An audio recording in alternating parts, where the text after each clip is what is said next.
बिस्मिल्लाहिर्रहमानिर्रहीम। मोअज़्ज़ज़ सामीन व नाज़रीन, डॉक्टर एहसानुल्लाह वड़ाइच साहब आज हमारे मेहमान हैं और यहाँ भेरा शरीफ में 100 साला जो तकरीबात हो रही हैं उनमें आप तशरीफ़ लाए और जो सेशन हुआ उसमें बड़ी इंफॉर्मेटिव और ख़ूबसूरत गुफ्तगू भी फरमाई और फिर हमने इनके साथ कुछ हुज़ूर ज़ियाउल उम्मत की यादें और दारूम के हवाले से भी बात की।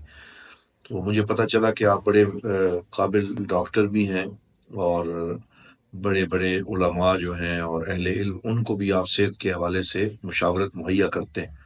मैंने ये मुनासिब समझा कि इस फैज़ को आम होना चाहिए और डॉक्टर साहब से हम उलमाए किराम, मदारिस दीनिया में पढ़ाने वाले असातिज़ा और उनके लिए भी कोई ऐसी सेहत के हवाले से चीज़ें जिनका ख़्याल रख कर इंसान अपनी सेहत को बेहतर बना सकता है, वो भी इरशाद फरमाएँ। जी, बहुत शुक्रिया डॉक्टर साहब। जी। मैं जब कनाडा में 25 साल से प्रैक्टिस कर रहा हूँ मेडिकल की, जी। तो मैं उस हिसाब से थोड़ा डिफरेंस जो यहाँ का है, वहाँ का है, ये फ़ायदेमंद हो जाएगा। जी। यहाँ पे हम जो है ना वो जब तक बीमार नहीं होते तो यानी आखिरी स्टेज तक जाते तो हम डॉक्टर के पास नहीं जाते। जी हाँ। जैसे जब तक शुगर हो नहीं जाती, ब्लड प्रेशर हो नहीं जाता या हार्ट का प्रॉब्लम हो नहीं जाता या कभी-कभी डेथ हो जाती है, सडन डेथ, उस वक़्त तक हम डॉक्टर को इंतज़ार करते हैं। यानी प्रिवेंटिव केयर हिफ्ज़ मा तक़द्दम। जी हाँ। प्रिवेंटिव केयर जो है ना, ये है वेस्टर्न मेडिसिन में और इसमें फ़र्क है। इसकी बहुत ज़्यादा ज़रूरत है क्योंकि स्टडी हुई है कि जो हम साउथ एशियन लोग हैं, इनकी दिल की नालियाँ बाकी दूसरी जो एथनिसिटीज़ हैं, कौमें जो हैं, उनसे बहुत बारीक है। इनका माफ़ होना बड़ा ईज़ी है। सही। तो आप देखें सडन डेथ कितनी ज़्यादा हो रही है, अचानक बहुत मौतें बढ़ रही है। बहुत है। जवान उम्र 35 साल, 40 साल, 45 से 40 वक़्त तो डॉक्टर साहब हर हाँ बंदे जी, का हाँ तय जी। होता है, लेकिन जो कुछ हाँ, मैय्यत बिल्कुल, हैं और एहतियातें हैं, वो ज़रूरी है।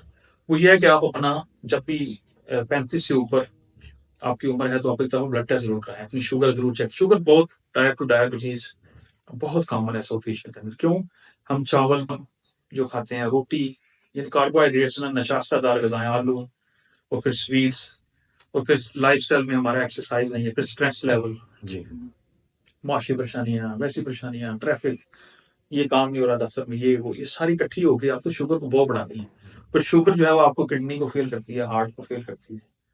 तो एक तो एक्सरसाइज़ करनी चाहिए कम से कम आधा घंटा, हर रोज़ ना भी हो तो हफ़्ते में तो 7 में से आप 5 ये समझते हैं कि बेसिक शुगर कंट्रोल जी, जो जी, है जी, वो शुगर लाज़िम है?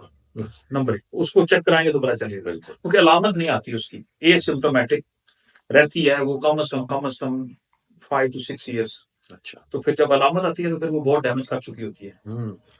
यानी पैंक्रियाज़ अपना 50% लूज़ कर चुका होता है जब आप शुगर डायग्नोज़ करते हैं। तो इस तरह से ब्लड प्रेशर जब तक चेक नहीं कराएँगे आपको अलामत ही कोई नहीं है। तो 40 साल पे मतलब मैं कहूँगा 35 पे आप एक दफ़ा ब्लड प्रेशर चेक अपना चेक करें, वो करें और एक्सरसाइज़ जो है ना, वो मस्ट है। वो मस्ट है। उसमें आप 2 दिन छुट्टी ले लें वीकेंड और 5 दिन हाफ एन आवर एक्सरसाइज़ उसमें 20 मिनट ज़ोरदार पसीना आए और 10 मिनट ईज़ी। और इस तरह से जो है ना दूसरी चीज़ वो ये है कि फूड के ऊपर कोई डाइट प्लान? डाइट में ये है कि थोड़ा रोटी रोटी हमारा ऐसे समझिए रोटी के बगैर ये रोटी का मतलब है रोटी यहाँ पे जी। मील का मतलब है रोटी और या ठीक-ठाक रोटी। ठीक-ठाक रोटी। तो इस तरह से जो हम उसको थोड़ा भूख रख के खाएँ और प्रोटीन थोड़ी ज़्यादा हो और उसके अंदर सैलेड वगैरह सैलेड से पेट भर जाए और उसकी कैलोरीज़ कम हो। सही। तो इससे जो है ना हम ये प्रिवेंट कर सकते हैं। तो दूसरा अगर किसी की फैमिली हिस्ट्री है, अचानक मौत वाक़ई हुई है ब्रदर की, फादर की, जो आपका first degree blood blood relative है, उसको फिर हार्ट के टेस्ट अपने 40 उससे 10 साल की जो कम उम्र है, फॉर एग्ज़ाम्पल अगर आपका कोई भाई वगैरह 45 पे फ़ौत हुआ है, तो आप 35 पे अपने वो हार्ट का टेस्ट कराएँ। बिल्कुल सही। फादर अगर हुआ है तो ऐसे करें। तो ये उलमा के लिए भी क्योंकि वो शरीनी के भी कहा है हाँ, सही फरमा ऐसे जोक के तौर पे कह रहा हूँ लेकिन ये ग़िज़ा का जी, जो कंट्रोल है वो लाज़िम है। बिल्कुल। और उसके साथ-साथ ये जो डॉक्टर साहब ये मल्टीविटामिन्स का बड़ा जी, जी, एक जी। तस्वुर हो गया, जी, जी। उस हवाले से आप क्या फरमाते हैं? वो ठीक है, उसमें ये है कि आप जैसे फॉर एग्ज़ाम्पल विटामिन डी है, तो वो तकरीबन हर बंदे का लो है। जी। क्योंकि आजकल हम तो दफ़्तर में काम करते हैं, ये ये पहले लोग सूरज बाहर जाते थे, सूरज की कम है, जी। तो वो तकरीबन आप जिसका भी चेक करेंगे कम होगा। तो ख़ास तौर पे सर्दियों के महीने उसमें 1000 इंटरनेशनल यूनिट्स जो हैं आईयू विटामिन डी के वो हर बंदे को लेने चाहिए। इससे जो थकान है, जो पट्ठों की दर्द है, थका रहना हर वक़्त बगैर किसी वजह के, तो ये सारी चीज़ें इससे बेहतर हो सकती हैं। इस तरह आयरन जो है ना आजकल हमारी बच्चियाँ जो हैं वो आयरन उनको ज़्यादा ज़रूरत है कि आयरन बीफ में होता है, अंडे में है या आयरन वैसे सप्लीमेंट लें। सही। हाँ, जो एडोलेसेंट हैं, जो थोड़ी यंग एडल्ट हैं, उनकी वजह से।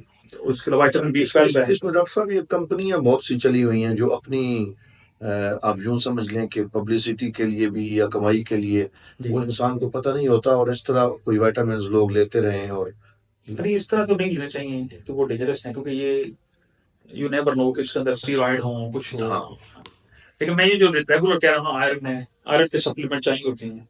विटामिन B12 चाहिए 1000 माइक्रोग्राम, या उससे आधा भी लेंगे तो 600 भी ठीक है।